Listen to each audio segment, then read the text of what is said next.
Reincarnated with the strongest system. Chapter 361, Loving Someone Hurts. While William and Tacom talked about serious matters inside his palace, 3 girls and 2 boys were also having a serious discussion inside the Great Chieftain's conference room.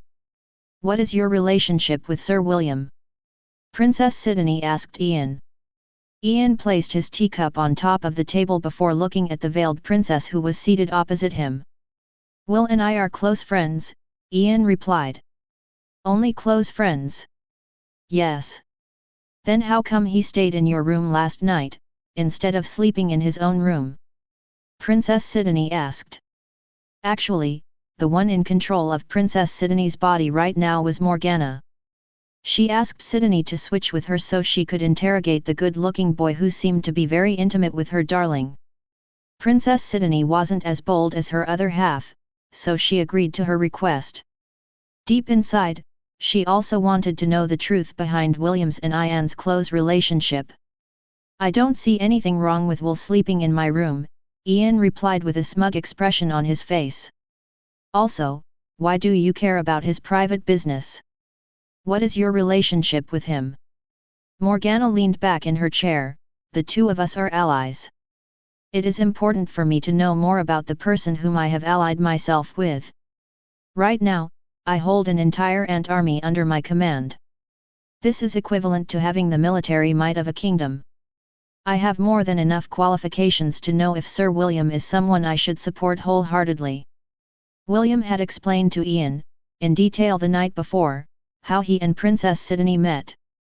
The half-elf didn't hide anything from her, even the part where the princess offered to make William the king of the Hellan kingdom. This made Ian very wary of the princess, who was rumored to be the most beautiful girl in the southern continent. As someone who just recently became William's lover, she understood that the half-elf had the uncanny ability to attract beauties left and right. Ian wanted to tell the princess that William didn't need her support, but he knew that this was not the right thing to do. Right now, they had no manpower to fight for their side. Having an army that numbered in the millions was a boon to their fight against the organization that had taken over the Hellan kingdom, as well as the army of elven prodigies, and the Creator army. Brianna and Priscilla sat on the side and just listened to the banter between Ian and Morgana. Priscilla had a serious expression on her face, while Brianna looked like an auntie that was looking for juicy gossip. Prince Ernest, who was seated beside Brianna, felt that he was out of place. Something in him was telling him that he shouldn't be there. However, he had no other place to go aside from accompanying Brianna as she did her daily duties for the northern tribes. The young prince was quite impressed with how his fiancée handled the important matters of her tribe and clan during the absence of the adults. "Sir Ian, I know that you are part of Sir William's personal night squad," Morgana said after drinking her tea. "But, is your excessive clinginess necessary? If you continue this attitude, rumors will fly about Sir William's preferences." Ian did his best not to roll his eyes at the princess' barbed statement. He was very tempted to transform right in front of her and make the princess understand that there was nothing wrong with William's preferences. Still, he held himself back and just nodded his head. "I'll make sure to listen to your advice, Princess," Ian replied. Morgana nodded. "As long as you understand, Sir Ian. I only have Sir William's best interest at heart." Ian pretended not to hear Morgana's words because the images of what they did last night, inside William's spiritual world, appeared in his mind. Ian's face immediately reddened. William had made her experience things she didn't know she could feel before. In fact, she had just woken up a few hours ago due to the spiritual exhaustion that came as a result of their time together. The corner of Morgana's lips twitched when she saw Ian's blushing face. She instantly realized that the boy's face didn't redden in anger because of her words. Ian was thinking about other things, and Morgana had a nagging feeling that they were about the things that William and Ian did last night. Her imagination went wild as she thought of forbidden things that could only be done between two. A/N, forgive me for switching pronouns when it comes to Ian. I'm sure all of you understand the hardship. As much as possible, I don't want you guys to feel uncomfortable, but it's hard to show these scenes without going out of your comfort zone. Brianna and Prince Ernest were clueless about what was happening with Ian. Both of them were still too young to understand the complicated talks about relationships between people. Priscilla was not faring any better. This side of Ian was completely new to her. Back when they were still at the academy, she often noticed how her commander and Ian bickered every opportunity they got. William's and Ian's current closeness was something she didn't expect at all. "Why are you blushing?" Morgana asked in irritation. "I don't believe I said anything that warrants this reaction from you." Ian gave Morgana a teasing smile and his eyes had a smug expression in them. He had already confirmed that the princess was quite interested in William. However, he wasn't sure if this was only admiration, respect, or really love. One thing for sure, William didn't have any interest in the princess. He only cared about his rightful lovers, and the half-elf made sure that his feelings were relayed to her when the two of them had their spiritual union. "I just remembered a very happy memory," Ian replied. His tone was laced with mirth and affection that made Morgana feel more irritable. She was the sin of lust. The matters of the flesh were within her domain. Her sensitive senses had already informed her that William's scent lingered on Ian's body. This could only mean one thing. The two of them spent the night together. This ****. Morgana cursed inside her mind. Princess Sidney shared Morgana's feelings, so she also understood the source of her other half's irritation. An awkward silence descended upon the room because the two had stopped talking. The peanut gallery, namely, Prince Ernest, and Priscilla, breathed a sigh of relief. Brianna, on the other hand, was somehow disappointed because she didn't get to see the fireworks she was envisioning. After an hour, Morgana returned to the room that was provided to her by Brianna. This was also the room she shared with Priscilla because the latter was her personal guard and maidservant. However, Morgana explicitly told the black-haired beauty that she wanted to be alone right now. Seeing that the princess was not in a good mood, Priscilla obediently nodded her head and left Morgana to her own devices. The princess removed her veil and stared at the full-size mirror inside her room. An angelic beauty with long, reddish-brown hair, and mesmerizing hazel eyes, looked back at her. She was worthy of her title as the most beautiful girl in the southern continent. Wendy, Ash, Est, and Rebecca were all beautiful girls, but Princess Sidney's beauty was 2 to 3 steps above theirs. More than anything else, she was very confident in her looks. However, her confidence received a good beating when William didn't show any reaction to her after seeing her face. Although she did see appreciation in the half-elf's eyes, it was nothing compared to the gentleness and affection that William had shown to Ian. "I'm surprised you didn't use your charm on Ian," the beautiful lady thought as she stared at the image reflected in the mirror with a serious expression. "If we were in Frisia, you would not allow anyone to talk back to you like that. Why didn't you charm him?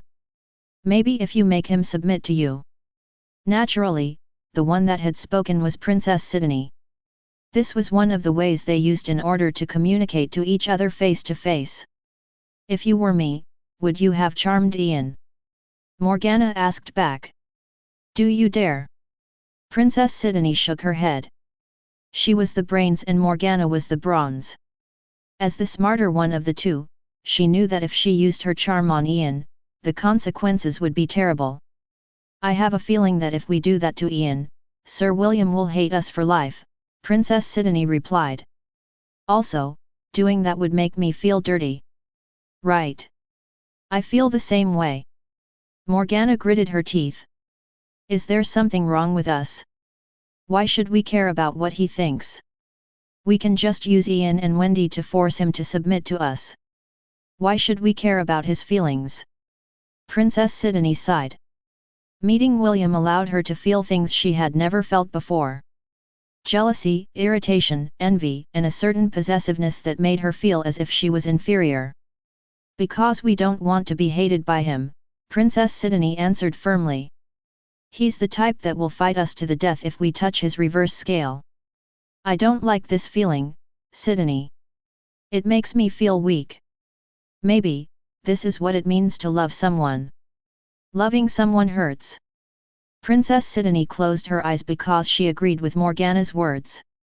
She thought that falling in love with someone would make her feel complete and happy. She thought that finding someone unaffected by her charms would allow her to understand what love was. Princess Sidney and Morgana hugged each other inside their spiritual world. The two most beautiful girls in the southern continent were hurting because the love that they were looking for was very different from the love that they had envisioned in their dreams. Chapter 362, When a Demigod Sets Up a Flag. You have very little time, little will, Tacom said. In 3 months' time, the teleport gates that the elves and the Creator Empire are building will be completed. By then, they will be able to bring more of their forces to the southern continent. William listened seriously and pondered how he would be able to prevent such a thing. After racking his brains out, he figured out that it was impossible for him to fight the 2 foreign invaders alone. Even if he added the members of the Angorian war sovereign to his forces, hundreds of children wouldn't be able to fight off against armies that numbered in the tens of thousands. Naturally, there was also Princess Sidney by his side. However, William wasn't sure if the princess would change her mind in the future. Her loyalty didn't belong to the Hellan kingdom, and the emperor of the Creator army was her maternal grandfather. If she wished for it, she could return to the kingdom of Frisia and become its empress. When that happened, William would be left to fend for himself. This is why he was preparing for the worst-case scenario. An organization that is not well known and 2 foreign invaders. William sighed. Do you have any advice for me, Your Excellency? Tacom chuckled, as a matter of fact I do. The first thing you need to do is reach a compromise with that pseudo-demigod in the Undying Lands. He is the greatest threat that you are currently facing. Of course, if you can't reach a compromise, that is fine as well. He won't be going anywhere for at least 4 more years. William rubbed his forehead because he felt that he was going to have a headache. According to Tacom, the pseudo-demigod was imprisoned on the floating island of the Undying Lands. However, it still had a few means in order to make William's life difficult. The attack he received when he was trying to relocate the Hidden Valley to his own domain proved that the prisoner on the floating island was a force to be reckoned with. Tacom added that the pseudo-demigod also had an army at its command. Although they were restricted to the Undying Lands, that didn't mean that they weren't any less threatening. These forces could prevent William from gathering resources inside their domain and make things difficult for him. Is there a more effective way of dealing with this pseudo-demigod? William inquired. Tacom pondered before giving the boy his thoughts about the matter. You have 2 choices. The first one is to hide the valley in a place where it won't be discovered by anyone. The second is to permanently seal it in the domain which you currently hold. William's body stiffened because he hadn't told the demigod that he had his own domain. His dumbfounded look made Tacom roar in laughter. I bet you're thinking, how did he know that? Tacom grinned. Unfortunately, I can't answer this question. Tacom looked at William with a smirk as he gave him another piece of advice. Although the charming princess by your side has an ant army, it will never belong to you. You need to have your own army that will fight by your side. William nodded. He also understood the importance of building his own private force. I don't want to spoon-feed you, so you will have to deal with this yourself, Tacom said with a smile. Also, just like last time, none of the northerners will be allowed to join the war. I will not allow any of the children of the tribes to step out of the Kirinter Mountains to fight for you. William once again nodded his head in understanding. He would be lying if he said that he hadn't thought about recruiting the warriors of the tribes. He knew that if he asked Brianna, the latter would do her best to accommodate his request. Unfortunately, Tacom cared for the tribe's well-being as well. He would not allow the young warriors of the Kirinter Mountain to spill their blood in a war that they didn't need to fight. Your Excellency, can you tell me, aside from the pseudo-demigod that is currently imprisoned, who is the greatest threat that I will face next? The elves. Tacom didn't even bat an eye when he answered William's question. If they were to think about the overall might of the organization, the Creator army, and the elves, the organization would probably be the weakest among the three. The commander of the Creator army was Princess Sidney's relative. Tacom had told William that it would be a great idea if the princess were to meet them. That way, a proper dialogue could be held and they could come up with a compromise between the two sides. As for the elves, they came with the intention to conquer. Tacom assured him that negotiation with them was impossible. He even warned William that he was included in their priority list to be captured. The moment the red-headed boy showed his face to the elves, the commander in charge would immediately give an order for his capture. Lastly, watch out for the members of the Holy Order of Light. Tacom's expression became serious. They are more annoying than the 7 deadly sins put together. William was surprised because Tacom showed a very rare hint of irritation from his usual calm countenance. Understood, William replied. I will not involve myself with them. Tacom snorted, even if you don't involve yourself with them, they will involve themselves with you. They are like pesky bugs that won't die no matter how many times you step on them. Are they that annoying? Super annoying. If you kill one, another will come. If you kill 2, another 2 will take their place. It's a never-ending struggle. Although the chances of them appearing here in the south is slim, the possibility still exists. How should I deal with them? William inquired. If he were really not able to avoid a confrontation, he'd like to have some foreknowledge as to the best way to deal with this pesky organization. Tacom became silent as he seriously thought of a way to answer William's question. Several minutes passed in silence as William nibbled on the snacks on the table, while waiting for the demigod to finish his thoughts. Bury them alive, Tacom answered after not talking for a long time.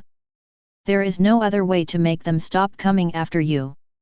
William almost choked on the cake he was eating after hearing Tacom's unreasonable answer. He hastily drank the tea on the table in order to regain his breath. He then looked at the demigod in disbelief while the latter just shrugged. Well, you can put them aside for now, Tacom continued. Their base of operation is in the central continent. Unless you have *T luck, they won't be appearing here in the south anytime soon. William wanted to cry bitter tears. A demigod was setting up a flag, how could it possibly not come true? Cast eyeless, how long would it take us to reach the southern continent if we left in a week? A person wearing a white robe asked the person that was right next to him.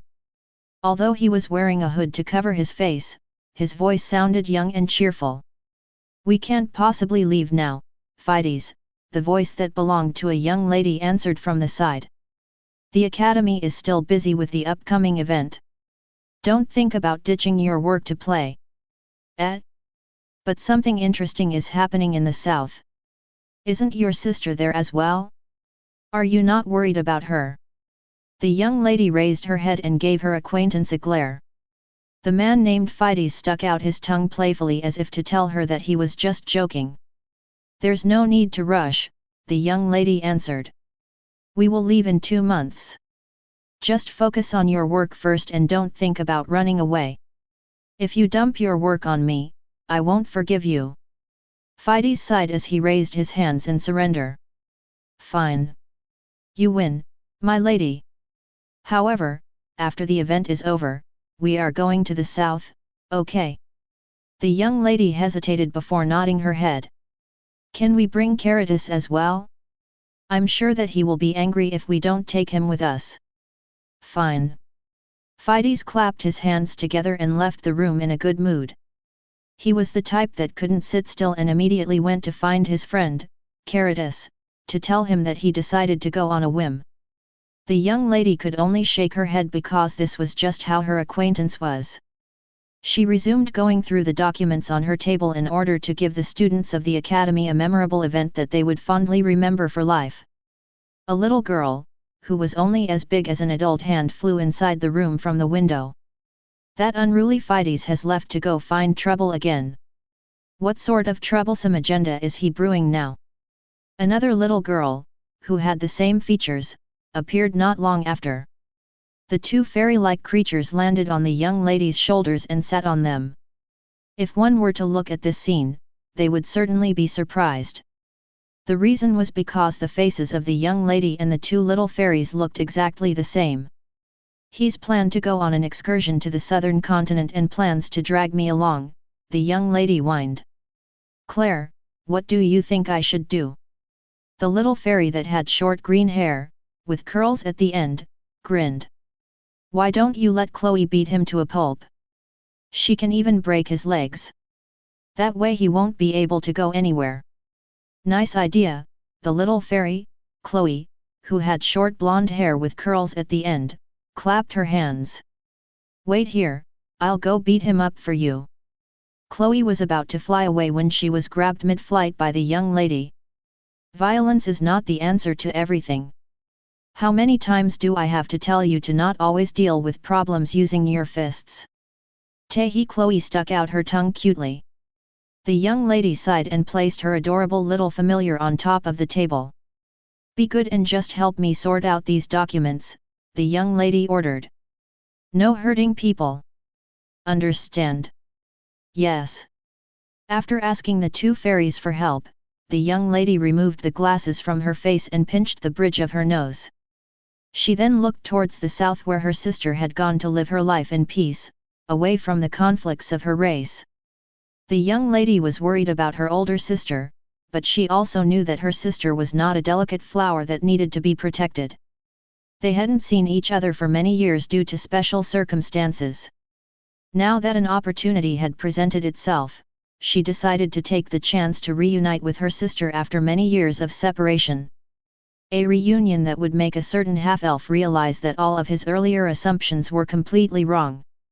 Chapter 363, I'll come running to hide under your skirt. A day passed after William's meeting with Tacom. He went to find answers, and they were indeed answered. However, a new set of questions arose. One of them was how he would deal with the ticking time bomb that was inside his thousand-beast domain. There was no way he could fight off a pseudo-demigod, even though it was imprisoned. A/N, just to clarify, pseudo-demigods are beings that are only a step away from becoming a demigod. One good example of this is Jekyll. Although they are only a step away, that final step is a barrier that many are unable to pass. Right now, there are only 10 demigods in existence in the entirety of the world of Hestia. Tacom said that he should handle the issue with the Undying Lands first, before he dealt with the other problems surrounding the Hellan kingdom. Maybe I should ask Jekyll for help, William thought. However, by doing so, Jekyll would discover one of his secrets. Although he trusted the dentist Avalon to a certain extent, he was still wary of sharing any of his secrets with someone who made his instincts scream in warning. "No, I can't." William shook his head. "I need to think of another way." William paced around his room as he tried to come up with other alternatives in terms of dealing with the threat that was looming over his head like a guillotine. Minutes passed. Hours passed and he was still unable to find a solution to his problem. While he continued to contemplate the best course of action to take, a loud knock was heard on his door, which brought him out of his trance. Soon, more knocking sounds were heard and a familiar voice reached his ears. "Will, are you busy right now?" Ian asked from behind the door. "It's time for dinner." William raised his head to look at the clock that was hanging on the wall and was surprised to see that it was already 7 in the evening. "Sorry, I didn't notice the time," William replied as he opened the door. "It's fine," Ian replied. "Do you want me to bring you your dinner here?" William shook his head. He would probably continue his line of thought if he stayed inside his room, so he decided to join everyone for dinner to have a change of pace. Brianna, Prince Ernest, Princess Sidney, and Priscilla were already at the table. Dave, who had accompanied Ian to travel to the northern regions, preferred to eat with his beast companion, Lionheart. Also, he felt uncomfortable casually sharing the dining table with members of the royal family like Prince Ernest and Princess Sidney. Everyone looked at William when he arrived at the dining table. They didn't know why he had met with the demigod of the Kirinter Mountains. Although they were curious, none of them asked him any questions. They just gave him space in order to sort out his thoughts. "Brianna, after dinner, the two of us need to talk," William said. "His Excellency asked me to pass some words to you." Brianna nodded. As someone that was born in the Kirinter Mountains, the word of their god was law. None of the tribes would defy a decree that had been issued by their sovereign. William then shifted his attention to the princess whose face was covered with a veil. "Princess, I would also like to talk to you in private. Can you spare some time later after I finish my talk with Brianna?" Princess Sidney looked back at him before nodding her head in acknowledgement. She also wanted to talk to William in private, and this was a perfect opportunity to do so. Dinner was uneventful because everyone just focused on their food. The atmosphere was very formal, and the only sounds that could be heard were the clinking sounds of cutlery. Everyone was lost in their own thoughts and no one was in the mood to talk. Half an hour later, William found himself inside Brianna's room. The little lowly insisted that the two of them talked inside her room to give them more privacy. William didn't argue with her because he was also curious about what her room would look like. "Your room doesn't look like it belongs to a girl," William commented after he sat on the seating mat on the floor. There were no dolls, or any girly colors that would make anyone think that the room belonged to a girl. Instead, there were bookshelves that lined almost every wall that made up her room, and all of them were filled with books. William finally understood why Brianna was so mature for her age. She was someone who loved to read, and the wisdom she had gained from reading allowed her to understand many things like politics, and how society worked. "Should I decorate it to make it look like a girl's room?" Brianna asked mischievously. "Big brother, do you prefer girls that are feminine and delicate?" William briefly thought about his three lovers, Wendy, Est, and Ian. The three of them were girls, but he couldn't place them in the feminine and delicate category. All of them were warriors in their own right. Wendy and Ian would only show their soft side when they were with William. As for Est, William still hadn't had the opportunity to spend some quality time with him. For him, the handsome, brown-haired boy was his best friend. Just like with Ian, he was very surprised when he found out that he was actually a girl. The image of the silver-haired beauty with stunning red eyes appeared in his mind. William wasn't able to stop himself from thinking about that now that they were miles apart. "Big brother, it is very rude to think of other girls when you are with another girl, alone in her room," Brianna said with a pout. William stared at the adorable lowly and pinched her cheeks. "You're so young, and already this cheeky.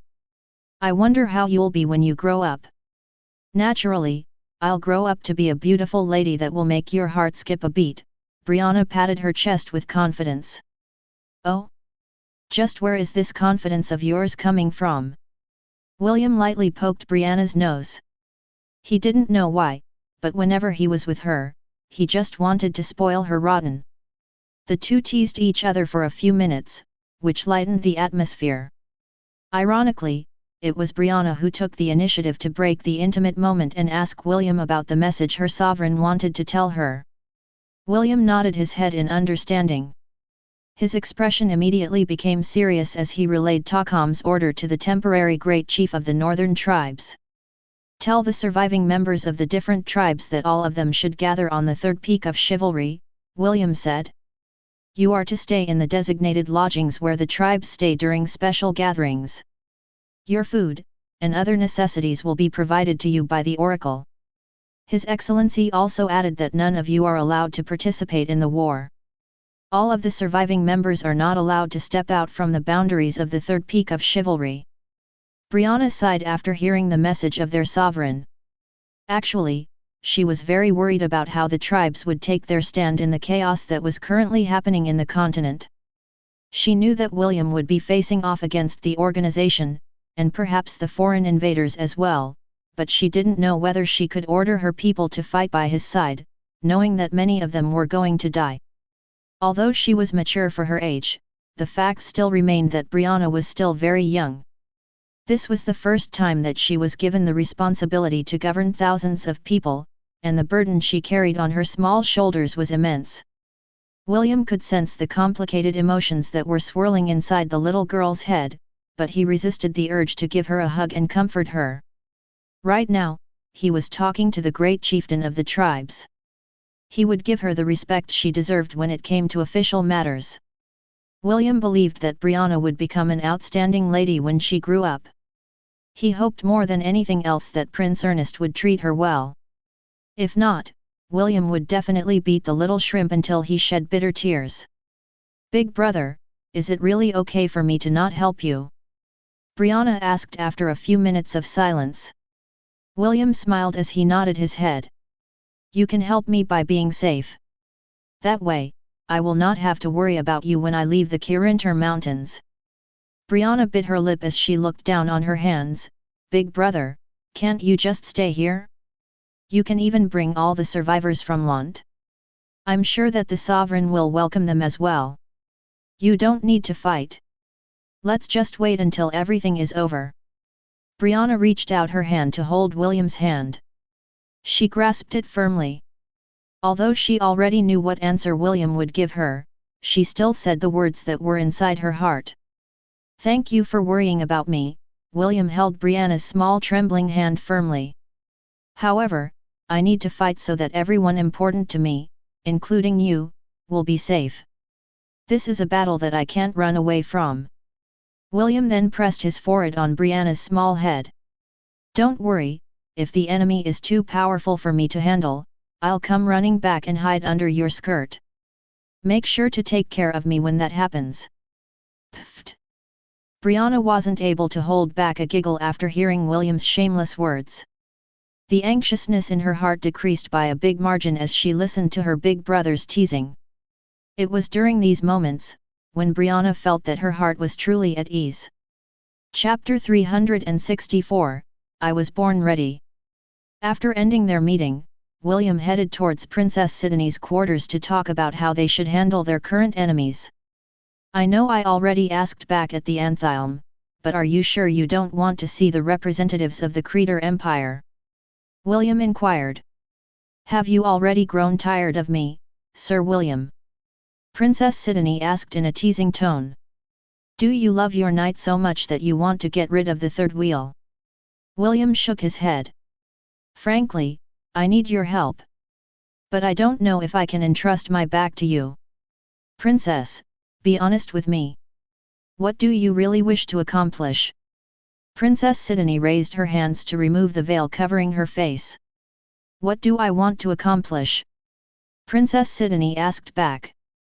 Her mesmerizing hazel eyes stared straight into William's own as she made her true feelings known. "I thought I knew what I wanted to accomplish. However, reality is very different from my expectations." Sidney's eyes glowed, not because she was using her charm, but because of her overflowing feelings that were rising up to the surface. The seven sins had their own specialty and she was born to be the embodiment of lust. She was happy and sad that her powers didn't work on William. Princess Sidney finally found what she wanted, but she was not what he wanted. This made her feel hurt, because she was used to being the apple of everyone's eye. Even the crown prince of the Helan kingdom, Lionel, would do anything to have her good graces. "Sir William, I want to know what love is," Princess Sidney said softly. "I want to know what it means to fall in love with someone, and be loved in return. Can you give me what I want? In return, I will give you my everything." William looked back at the princess with a serious expression before shaking his head. "I'm sorry. I cannot give you what you want." Princess Sidney lowered her head and clenched her fist. She was not disappointed, because she had already expected this answer. In fact, it would be her who would be disappointed if William had nodded his head and agreed to her request. "As expected of darling. Yes, we didn't choose the wrong person. However, you also understand what we need to do, right? He will never look at us the way he looked at Wendy." "I know," Princess Sidney replied. "Since I can't be his favorite, then I just have to be his." William and Princess Sidney talked, but the two couldn't come to an agreement. Knowing that nothing more would happen in their discussion, William respectfully asked to end their talk. Princess Sidney was in agreement and even bid William good night. As soon as the door of his room closed, a single tear slid down the side of Princess Sidney's face. She felt regret that things had to end this way, but she and Morgana had already resolved themselves with their decision. "Are you sure, Princess?" Priscilla asked as she opened the door of the flying carriage. "Yes," Princess Sidney replied. "We're going back to Frisia. It's time to return home." The blade wyvern opened its wings and flapped them a few times in order to warm them up. When it felt that everything was ready, it soared up into the air, pulling the flying carriage behind it. It didn't utter a screech because the princess wanted to leave silently. Due to the dark clouds in the sky, blocking the light of the moon and the stars, it was quite easy to leave undetected. Princess Sidney glanced at the ground one last time before closing the curtains of her flying carriage. "Goodbye, Sir William. If we can't make you pay attention to us as your ally, then we will become your enemy. Let's see if you still ignore us when our army comes knocking on your door. I will look forward to the expression you're going to make then, darling."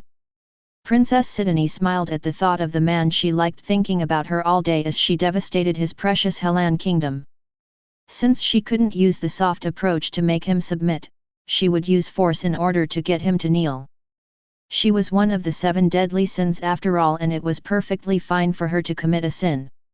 Princess Sidney had long embraced her true self, and she would not shy away from using her God-given talents to have her way.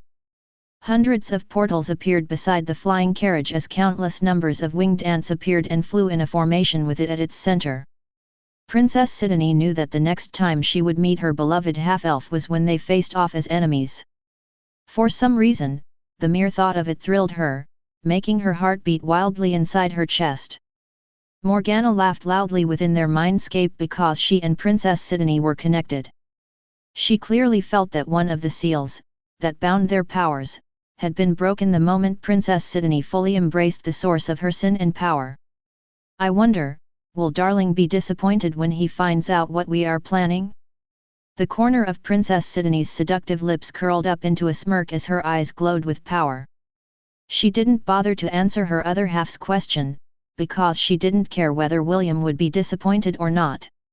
The only thing she cared about was the moment when she sank her fangs into William's tender heart. William watched as Princess Sidney's entourage disappeared in the distance. Ash, who was currently merged with him, appeared behind his back like an apparition.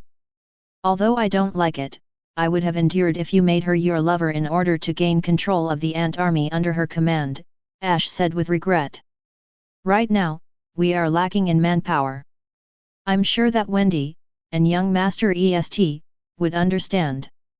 William sighed as he turned his head to look at his mermaid lover. "I don't want to do things half-heartedly, especially when it comes to relationships.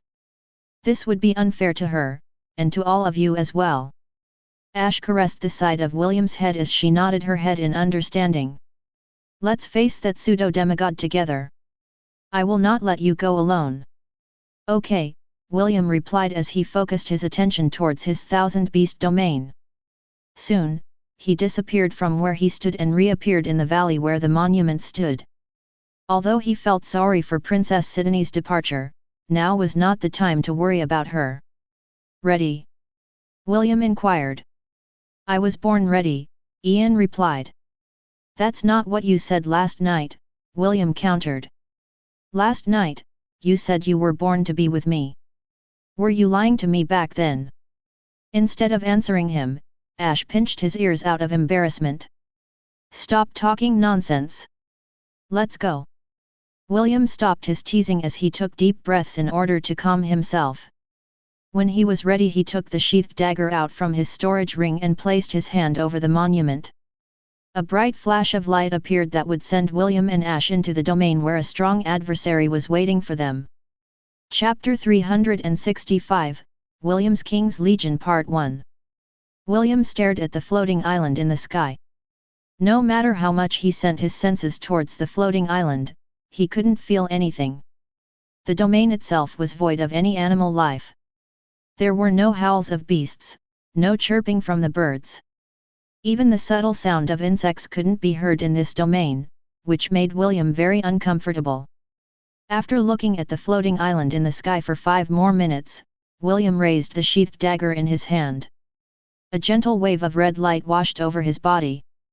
Soon, his feet rose from the ground as the power of the dagger guided him towards the floating island.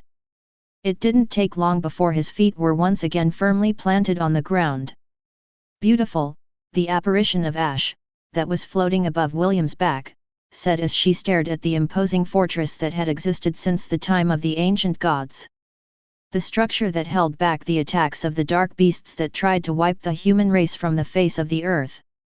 The last stronghold of humanity, Avalon, stood in front of William in all of its ancient glory. William admired the fortress for a full minute before running towards its massive gates.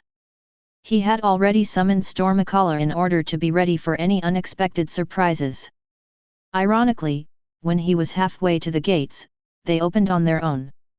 The sound of rattling reverberated in the air as thousands of skeleton warriors poured out through the massive gates. With a glance, the red-headed boy could easily tell that they weren't there to give him a warm welcome. William stopped his charge and used his appraisal skill to check the undead army that was in front of him. Skeletal Knight. Undead. Threat level, D, low. Cannot be added to the herd. Skeletal Archer. Undead. Threat level, D, low. Cannot be added to the herd. Skeletal Mage. Undead. Threat level, D, high. Cannot be added to the herd. Death Knight. Undead Champion. Threat level, A, high. Cannot be added to the herd. Bone Dragon. Undead Dragon. Threat level, S, low. Centennial Beast. Cannot be added to the herd. The only real threat is the Death Knight and his Bone Dragon mount. At least that is what I'd like to say, but their numbers cannot be scoffed at. William narrowed his eyes. There are at least 4,000 of them. Ash took a fighting stance above William. She was currently merged with him, so she needed to coordinate with his will. Remember, you can't fight for a long time, Ash reminded. We don't know if we will be fighting more monsters once we get inside. It is best to conserve your strength. William nodded. He agreed with Ash because there was still the pseudo-demigod to deal with. He couldn't possibly waste his limited time fighting against the skeletal army. Join me on the battlefield, William ordered as he pointed his spear at the army that was approaching him. Come forth, King's Legion. Several portals appeared behind William as his small beast army came forth to aid him in battle. Ella led the Angorian war ibexes and flanked William's right side. Fenrir led his troop of trollhounds and formed the vanguard in front of William. Scottaray, the Blood Eagle, the Rainbow Birds, and the Cercopes monkeys flanked William's left side. Suddenly, 2 giant portals appeared in the space several meters above the red-headed boy. Soon, 2 mighty screeches resounded in the domain as a wyvern, and a griffin flew out of the portals. The 2 magical beasts circled around William once before hovering several meters from his left and right sides. Dave Cornwell, reporting for duty, my lord. Conrad Kent Carlton, at your service, my liege. This looks interesting. Count me in. Psoglov declared as he also appeared on the battlefield. A small, rainbow-colored, anteater also appeared and looked at Avalon with nostalgia. It's been thousands of years since I saw Avalon. It's like having a reunion with an old friend. Oh? Are those skeletons your friends as well? William inquired. I can't really tell, Kasaganaga answered. I can't possibly remember the faces of all the humans I've met in my lifetime. Besides, if they are really the ones I know, I will gladly send them off to end their suffering. William nodded his head in understanding. Kasaganaga was right, it would be best to let these undead warriors return to the cycle of reincarnation and put an end to their suffering. Dave and Conrad, the 2 of you handle the Death Knight and Bone Dragon, William ordered. The rest of you, smash that skeleton army apart. A series of bleating, screeches, and howls answered William's orders. Yes, sir. Dave and Conrad led the charge of William's legion as they descended upon the skeletal army, leaving skeletal parts in their wake. Arrows and spells flew in the air as the skeletal archers and mages fought back.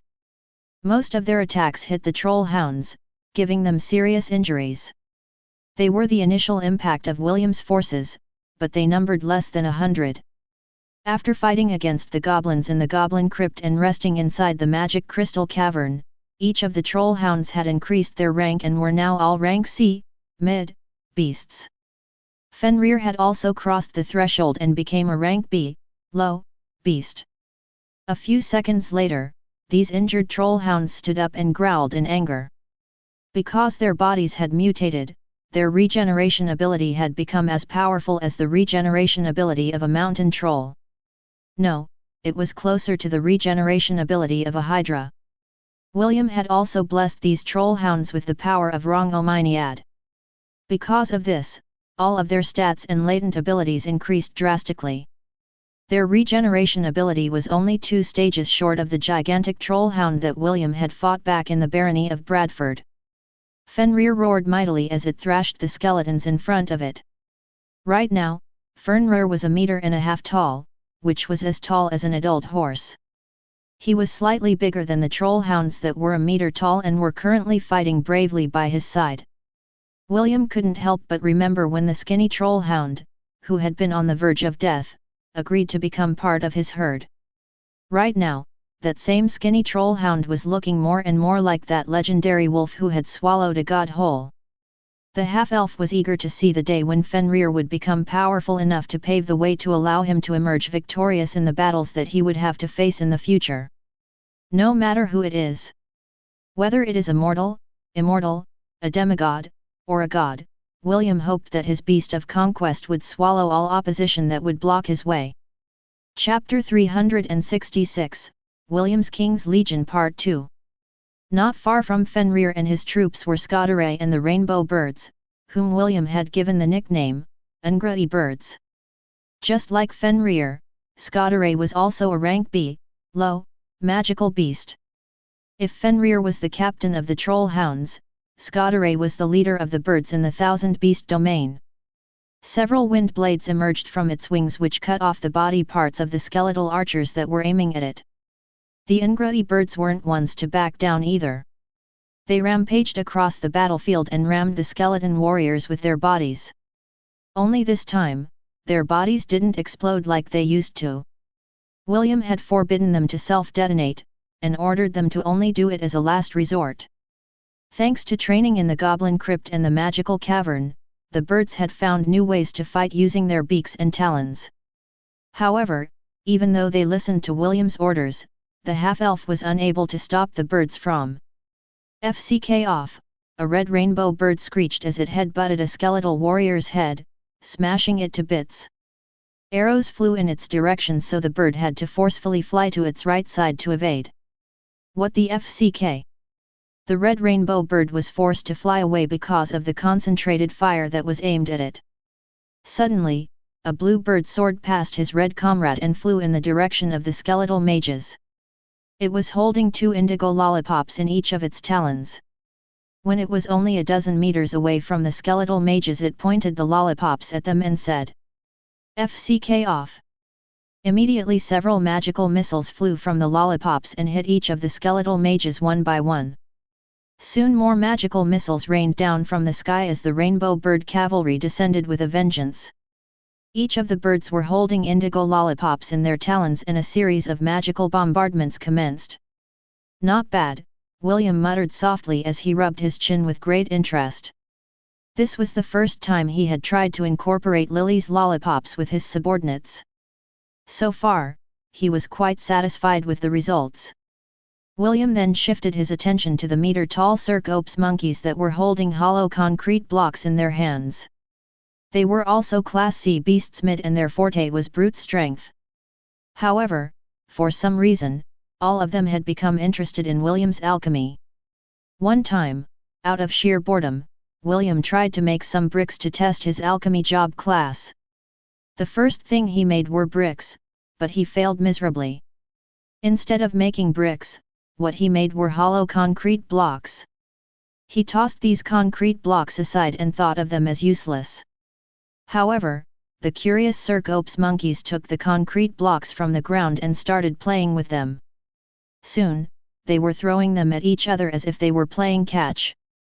Seeing that the monkeys were having fun, monkeying around, William decided to craft more bricks for them. Soon, all of the monkeys had a hollow concrete block of their own. What William didn't know was that the hollow concrete blocks that he had made were late bloomers. When he appraised them, his appraisal skill only stated that they were normal hollow concrete blocks. However, a day later, William was pleasantly surprised to see that the concrete blocks had suddenly gained two abilities. The first surprise was that the hollow concrete blocks had become as hard as steel. The second unexpected surprise was that they had become soul weapons for the Circops monkeys. All in all, William had 30 Circops monkeys inside his domain. They were fast and agile melee fighters that could use the terrain of the forest to their advantage. Due to the Circops monkeys' superhuman strength, the steel concrete blocks in their hands became powerful cannonballs that could obliterate almost everything in their path. The scary part about this soul-bound weapon was that the monkeys could instantly summon them back with just a thought. Basically, they were the all-rounders in William's army that specialized in ranged warfare as well as close combat. Originally, the half-elf wanted to name the leader of the Circops monkeys, King Kong. He wanted to pay tribute to the monster that became infamous in William's world, the giant ape that developed an infatuation with a beautiful human girl. It was then when William realized that the Circops monkey might develop a tendency that would match its name. After careful consideration, William decided to scrap his first choice and decided to name the Circops leader, Mohawk. The reason? Because the monkey had an unusual hairstyle that resembled an axe on its head. Instead of naming him Tomahawk, which was a mouthful, the red-headed boy opted for the shorter version, which was Mohawk. William then shifted his attention to Ella and the Angorian war ibexes. They had been with William the longest and were the ones who had stayed with him through the hardships of his younger years. Ella's battle strength was now at the peak of rank B, while the rest of the Angorian war ibexes were now all rank B, low. Just as William expected, the skeleton army didn't stand a chance against their powerful charge. In the beginning, William was forced to choose between the strength path and the spirit path for the first members of his herd. Back then, he just focused on their physical strengths because he wasn't confident that a hybrid build would make them stronger. All of those worries disappeared with the help of the magic cavern, and William used it to its fullest advantage. Because of the magic cavern, he had been able to access the spirit path and upgraded some of the skills in that skill tree to make the war ibexes more versatile. Benevolent Shot was one of the skills from the spirit path that William had chosen for the goats.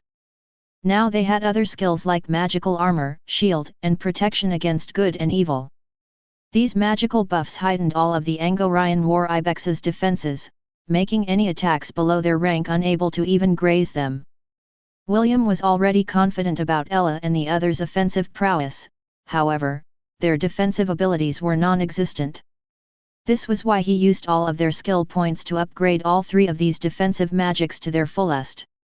With this, the war ibex heavy cavalry was finally complete. Chrono and Aslan didn't even bat an eye as they charged through the rain of arrows and magic spells that descended upon them. Their bodies glowed due to the effects of the spells that were currently protecting them from the attacks that would have harmed them otherwise.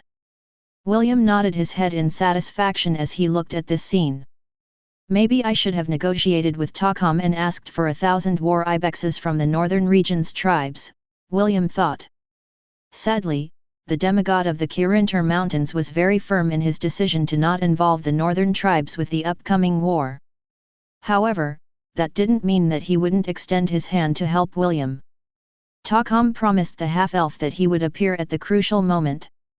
Until then, he told William to do his best to survive as he took part in the war that would rearrange the balance of power in the southern continent.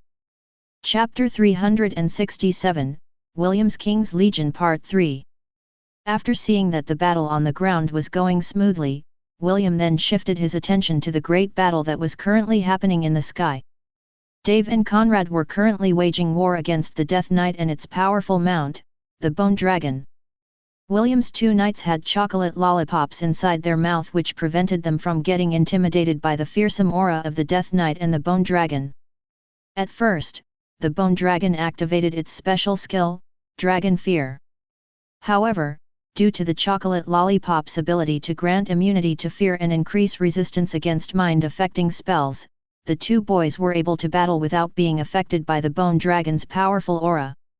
Dave, the Crusader of the Sky, and Conrad, the Dragon Knight of War, worked hand in hand to prevent the most powerful threat on the battlefield from aiding the skeletal army on the ground. Each time the Bone Dragon would try to dive towards the ground, one of the two boys would activate the skill Dual X to force it to clash with them, which frustrated the Death Knight. "Careful, it's going to use Dragon's Breath," Conrad warned Dave, who was currently in the Bone Dragon's line of sight. Black flames erupted from the Bone Dragon's jaw and flew straight towards the annoying griffin and its rider. Dave summoned a spear into his hand and took aim. This was the same spear that William had used to tame Lionheart back at the southern forest.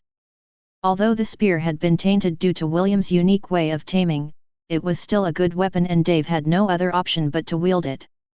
"Light that shines upon the world, bathe us all in your eternal glory," Dave roared as the spear in his hands shone with a radiant light. "Grand Cross!" The chubby boy threw the spear directly in the path of the dragon's breath. Soon, the two forces collided. One light, the other dark.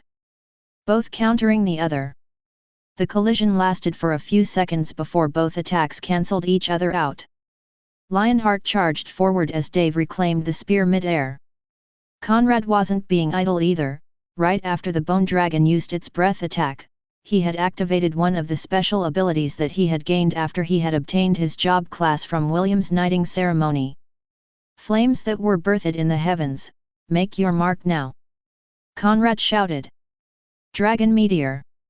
A 5-meter-wide flaming fireball descended from the sky and slammed directly into the back of the Bone Dragon, hitting the Death Knight in the process.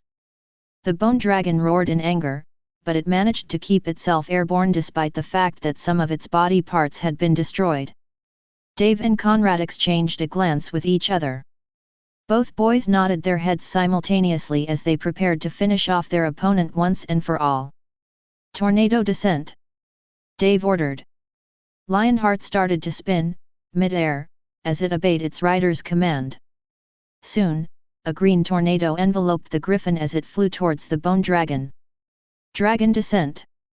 Conrad ordered his wyvern to initiate one of its special moves that coincided with Dave's tornado descent. Instead of spinning, the wyvern folded its wings and descended from the sky like a missile.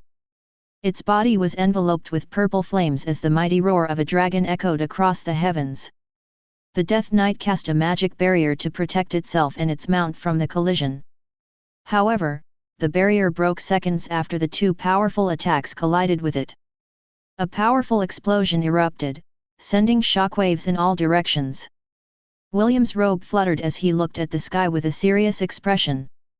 Ash was doing the same as well, because this was the first time she had seen Dave and Conrad fight together. It was an eye-opening experience because the mermaid didn't know that the two boys were very capable fighters. Although the majority of the students in the Magic and Spirit divisions looked down on the Martial Division, EST, Ian, Isaac, and Wendy were some of the few students who recognized their potential. Seeing the two boys face off against a powerful opponent made Ash realize that she still had greatly underestimated the knights under William's command. "They are the only knights I have in my current King's Legion," William said softly as if reading Ash's thoughts. "In the future, I plan to add more. I look forward to the day when all my knights can sweep over the battlefield and turn the tides in my favor." Ash pondered for a brief moment before nodding her head. "I want to see it, too. However, I also hope that the day arrives when you don't have to fight anymore. I don't want you to get hurt." William felt something warm spread in his chest as his mermaid lover wrapped her arms around him. The union between their souls held a very intimate feeling. It was as if both of them really were sharing a single body with their hearts beating as one. "I can't promise you that I won't get hurt," William said as he continued to look at the sky. However, I will do my best to come back in one piece. I don't want you to cry a river when something happens to me. You're too full of yourself. Thank you. I'm not praising you, Ian nagged, but she still kept her arms wrapped around her handsome lover. She was already used to William's teasing and knew that it was already part of his character, one she had unknowingly fallen in love with. It's over, William said as dragon bones fell from the sky. The two knights circled in the air once before joining their comrades, who were still fighting on the ground. William knew that this was only the beginning of his battle against the pseudo-demigod that was imprisoned within the fortress of Avalon.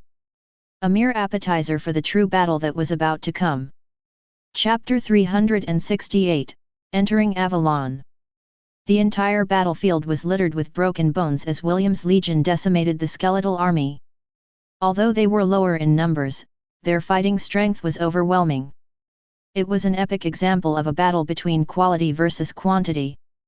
After the Death Knight and the Bone Dragon were defeated, there was no one in the enemy's forces that could oppose the rampage of William's elite warriors.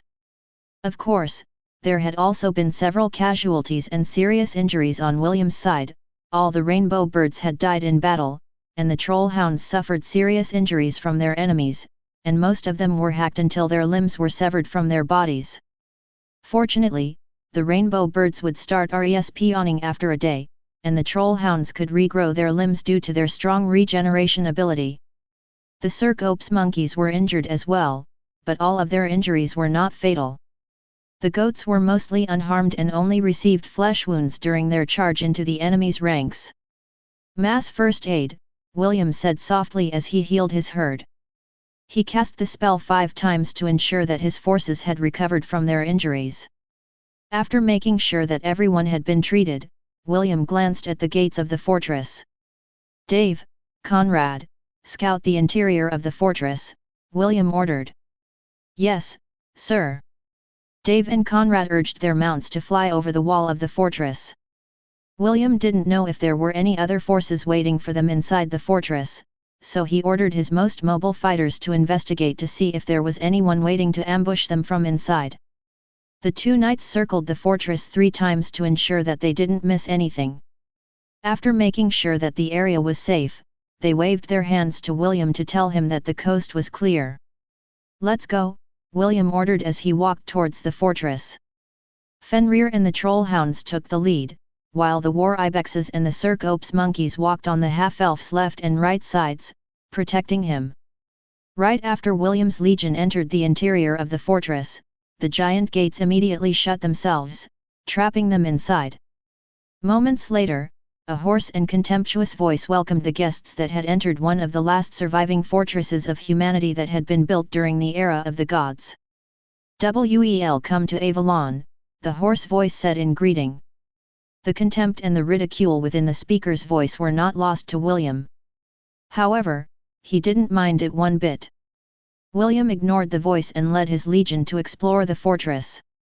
Although he was dealing with a pseudo-demigod, it was currently imprisoned, and as long as William didn't do anything stupid, the restriction that bound his adversary would keep it in place. Right now, William held the relic of the Oath Keeper in his hands. Anyone that had this relic in their possession was given the title of Steward of Avalon. Their duty was to keep the pseudo-demigod in place and prevent it from escaping its ancient prison. After thousands of years, the power of the seal was gradually weakening. Fortunately, it wasn't to the extent where the captive would be able to break free from its bindings.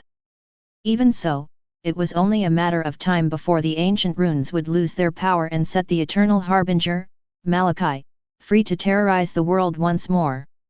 Tacom had told William that Malachi was an ancient being who had cheated death. Originally, he was one of the original dragons that first roamed the world, since time immemorial. However, its fear of death made it pursue the unholy arts, which had given birth to an abomination that was stripped of its former nobility, and given eternal life at the expense of damnation. He was Malachi, the eternal Dracolich who ruled the undead, who had been sealed inside the fortress of Avalon. William had already asked the system to map the interior of Avalon. He wanted to know where Malachi was located, so that he could prevent anyone from mindlessly wandering to its location. According to Tacom, the seal that bound the Dracolich would still be in place for 2 to 3 more years. The best it could do was create undead creatures from the corpses that once thrived within the Undying Lands. Yes, the Undying Lands was once a thriving land where humans and beasts lived together. However, after Malachi finished his transformation, everything went south and the lives of all those who lived there had been extinguished, forever to accompany him through eternity, unless their souls could escape the domain and return to the cycle of reincarnation. Host, I have finished mapping the interior of the fortress. I also labeled everything to make things easier for you. Thank you, William replied. Please, show it to me. Understood. A map of Avalon appeared inside William's status page. The half-elf was surprised because it was bigger than he originally thought it was. William's gaze focused on the red dot at the center of the fortress.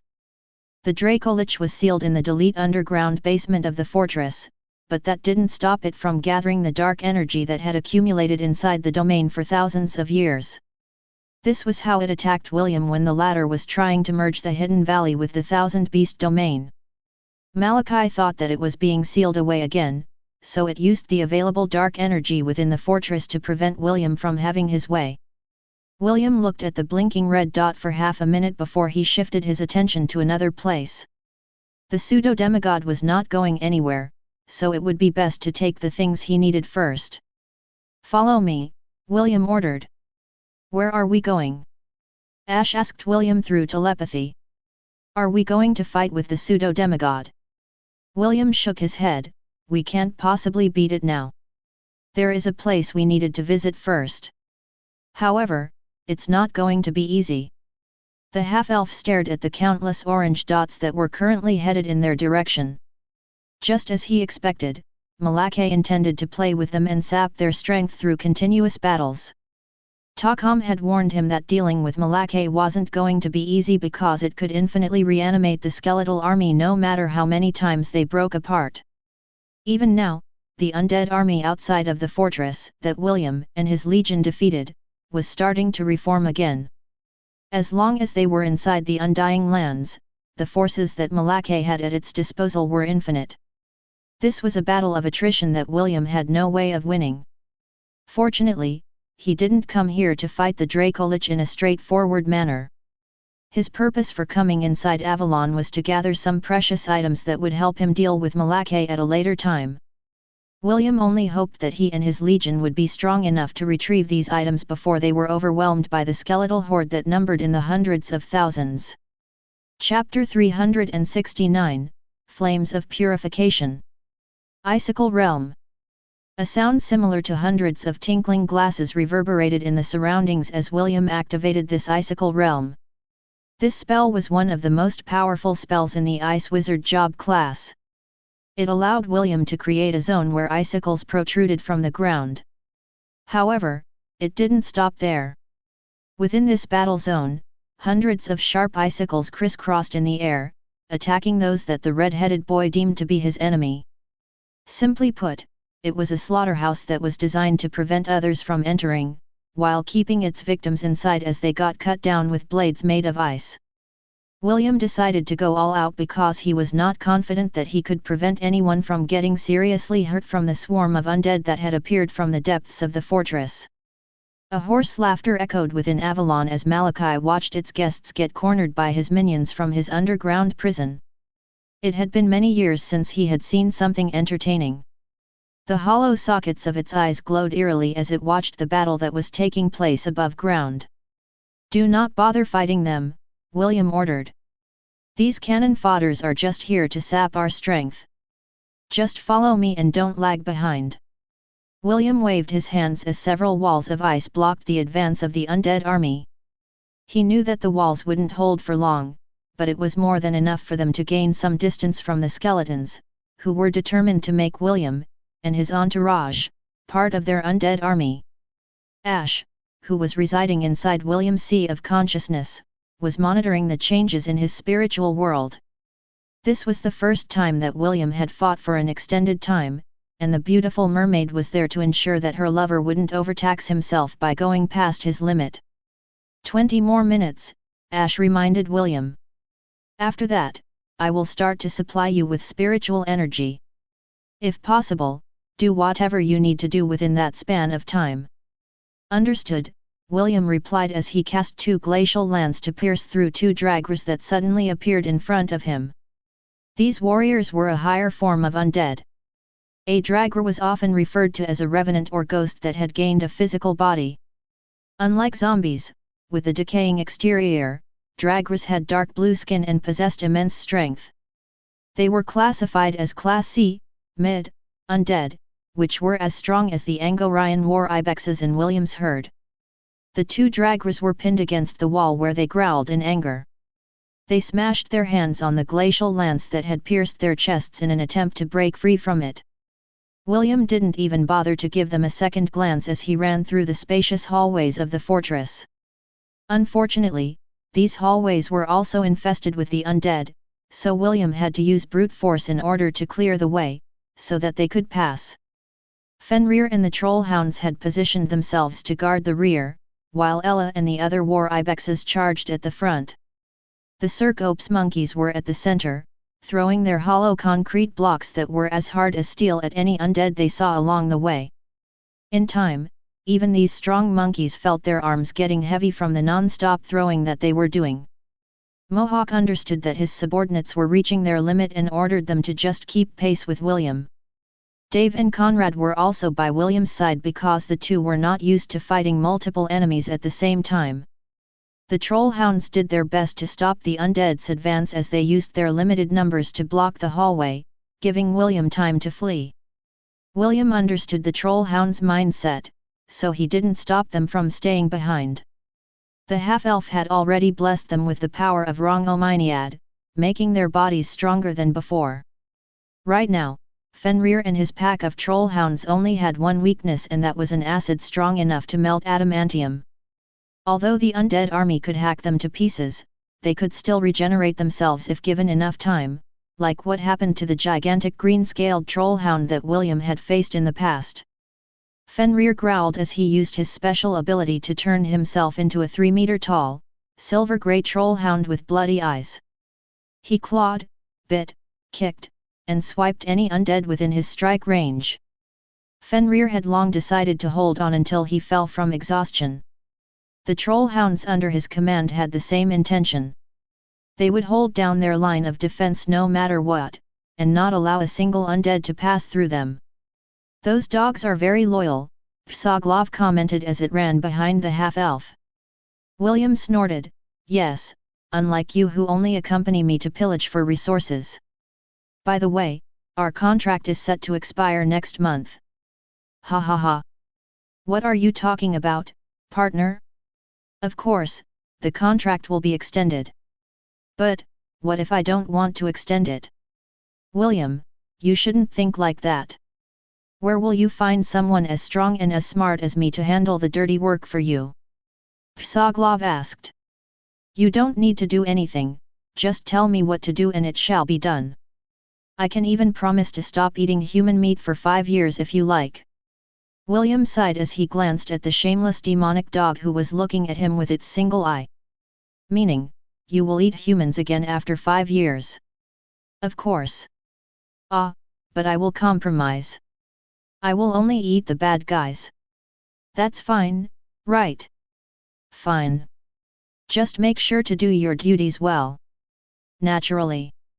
You can count on me, Psoglov, to get things done right. Right now, the demonic dog was a bona fide Class A beast after enjoying the resources that he had obtained from being William's business partner.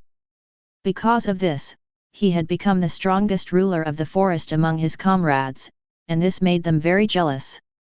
Some of them even asked Psoglov if he would introduce them to William. Clearly, they also wanted to experience the benefits that Psoglov was enjoying through the red-headed boy's company. The sly demonic dog agreed on the surface. But, deep inside, he had no intention of letting his acquaintances hug the half-elf's thigh. He planned to hoard all the resources that he could get from William, and had no plans to share them with anyone. HMP. Trying to steal my game? Not a chance. Psoglov mused as a devilish grin appeared on its demonic face. It was certain that if it continued to follow William, it would soon step into the centennial rank, which had seemed to be far from its reach in the past. William didn't know that Psoglov wouldn't leave his team even if the half-elf were to end their contract. It would shamelessly hug his thigh until he reached the millennial rank.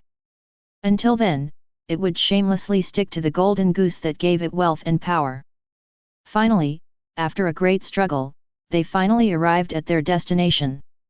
William raised the sheathed dagger in his hand and the giant gates opened wide to allow him entry. "Everyone get inside," William ordered. The goats, monkeys, the two boys, and Psoglov entered the room without questioning William's orders. William was the last to enter and the gates immediately closed behind him. "King's Legion!"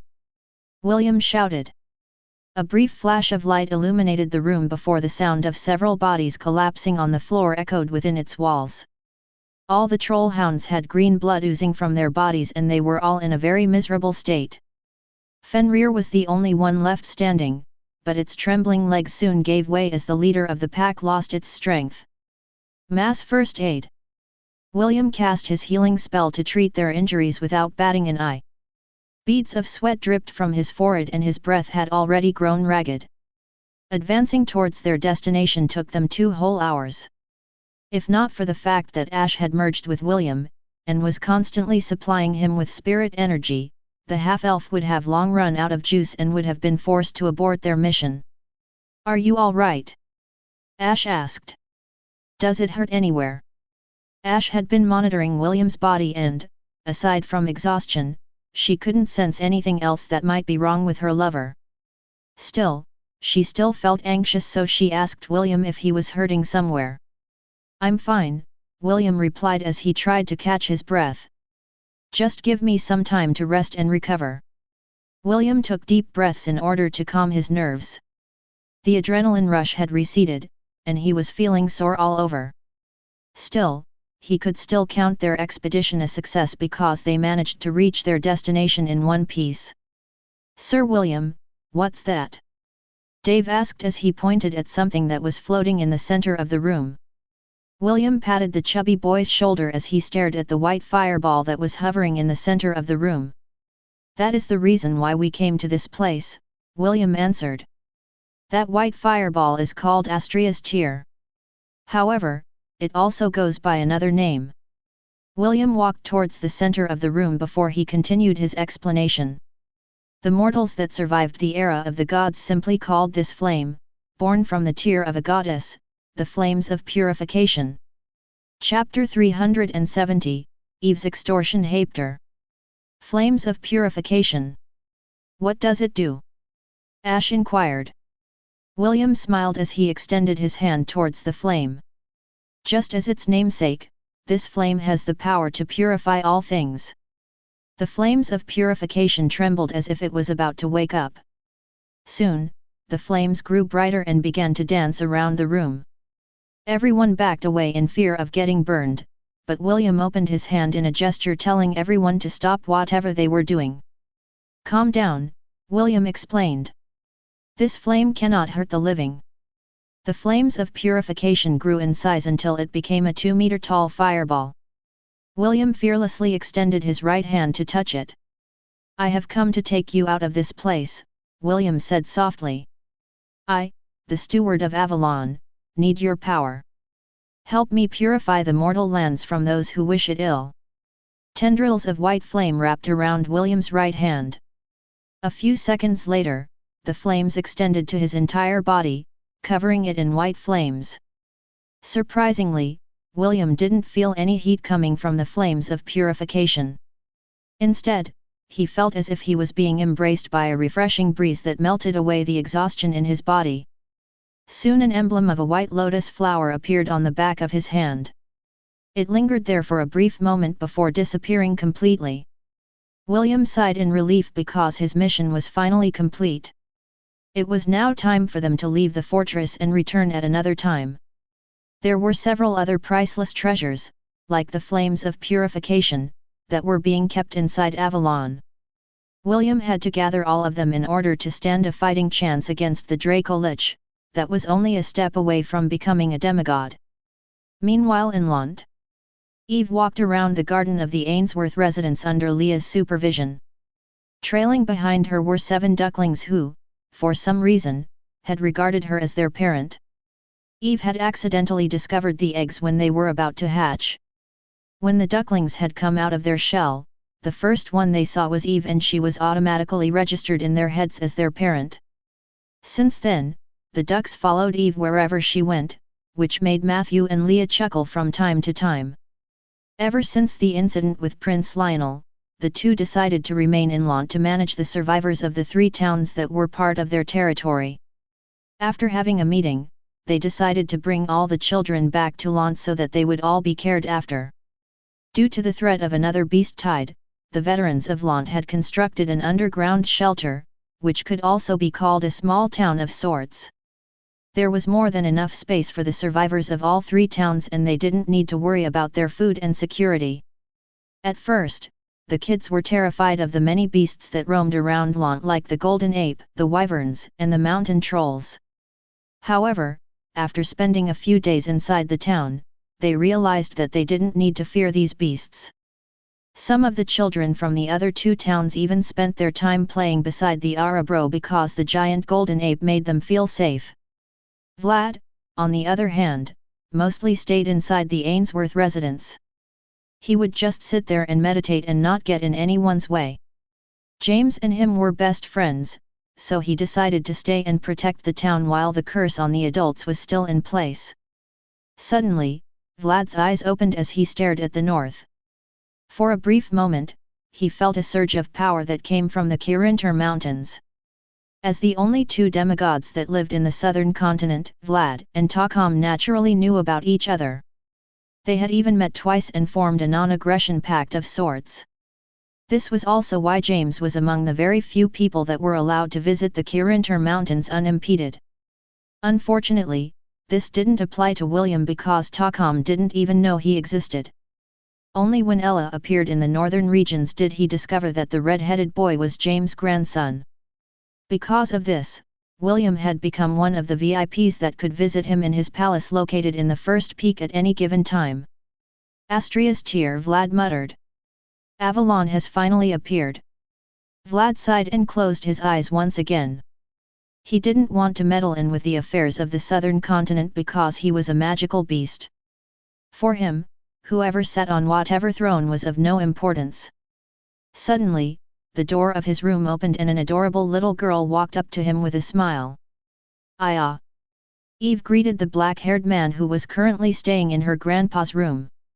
The ducklings following Eve walked in front of her and looked up at Vlad with expectant eyes.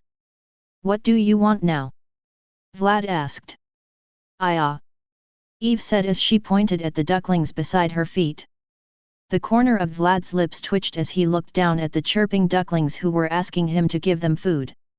He, a demigod who brought terror into the hearts of humans and beast alike, was currently being treated as a nanny by a little girl and 7 ducklings. Leah had momentarily left Eve to get something from her room. She didn't expect that her lover's little sister had the guts to visit the nightmare behemoth of the Strathmore forest and even went as far as to extort him for food. Vlad was very tempted to step on the ducklings and turn them into meat paste. However, the little girl who was looking at him with expectant eyes was preventing him from carrying out this plan. In the end, he could only sigh as he rummaged through his storage ring to find something that the ducklings could eat, so that they would leave him alone. "These are grapes I found in a domain a while ago," Vlad said with a heavy heart. He then gave the grapes one by one to Eve, who crouched down to feed them to her little ducklings. Vlad felt his liver itch as he watched the ducklings happily eat the grapes that were rich in spirit energy. Although he didn't really care about these grapes that he had randomly gathered during his exploration, he still thought that it was a waste to feed them to livestock. "Thanks," Eve said and waved her hand to bid Vlad goodbye. The demigod forced himself to smile and waved back. If not for the fact that James' blood was flowing inside Eve's body, he would not even bother to be nice to her. "Fortunately, he's not around to see me like this," Vlad sighed a second time before closing his eyes to meditate. If James was there to see the scene of Eve bullying his best friend, he would definitely laugh out loud and start praising his grandchild. After all, aside from Eve, no other child below the age of 5 was able to extort anything from an existence that could instantly wipe out the Hellan capital with just a wave of its hand, and get away with it scot-free.